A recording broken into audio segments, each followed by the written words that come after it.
Praise lord. మరి దేవుడికి ఇష్టడై ఉండాలని చెప్పుకున్నాం ముందు వాక్యాల్లో. మరి దేవుడికి ఇష్టడై ఉండాలంటే మరి ఏం చేయాలో తెలుసా?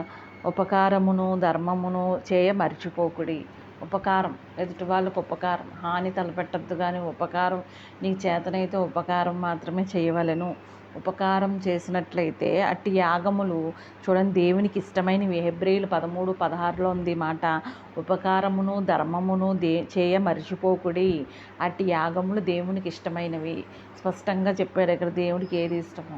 మరి మనకి దేవునికి ఏది ఇష్టమో? ఎదుటి వాళ్ళకు ఉపకారం చేయడం ఇష్టము. మరి దేవుడు అంటారు కదా, 1 మైలు దూరం వెళ్తే 2 మైళ్ళు వెళ్ళు, నీ అంగి అడిగితే నీ యొక్క వస్త్రములు పై వస్త్రం అడిగితే అంగి కూడా ఇచ్చేయి. ఇలా దేవుడు ఎంతో, ఒక చెంప మీద కొడితే వేరే చెంప చూపించు. ఇలా దేవుడు ఎంతగానో ఎదుటి వాళ్ళకు ఉపకారం చేస్తే మనకి కూడా దేవుడు చక్కగా మంచి ఉపకారం మనకు కూడా అవసరమైనప్పుడు అందుతుంది అన్నమాట.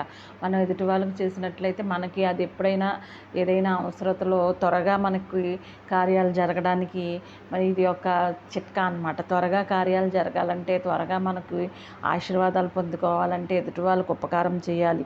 సహోదరులారా, మీరైతే మేలు చేయట్లో వెసుకవద్దు.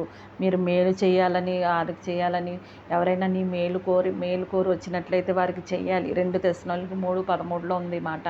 మేలు చేయడానికి వచ్చిన వాళ్ళకి ఎల్లప్పుడూ మేలు చేయడానికి విసుక్కోకుండా ఉండాలన్నమాట. అది దేవుడు వాగ్దానమై ఉంది. ఆమేన్. హల్లెలూయా.